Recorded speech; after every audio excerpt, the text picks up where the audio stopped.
घरमा भएको चान्चुने पैसा यति धेरै मैले मिस गरेको छु कि आज अचेल भोलि होइन त्यो हामीले अब प्रायः जस्तो अनलाइनहरू नै पे गर्ने बानी भएर होला होइन अब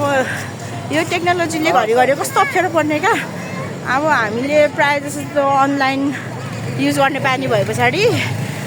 यत्रो धेरै ब्याग छ नि होइन ठुलो ब्याग तर त्यो ब्यागमा पैसै हुँदैन होइन अनि विशेष गरी काठमाडौँ घुम्नु आउँदाखेरि चाहिँ यहाँनिर पैसा दिनु पर्यो भने अब 1000 रुपियाँ त दिन सकिँदैन नि त सकिँदैन होइन अनि त्यहाँनिर चाहिँ हामीले उहाँहरूलाई दिनु पर्यो भने 5-10 रुपियाँको नोट खोज्नु भने मर्दा हुँदैन हो गोजीमा सो कस्तो गाह्रो हुने क्या अनि तपाईँहरू चाहिँ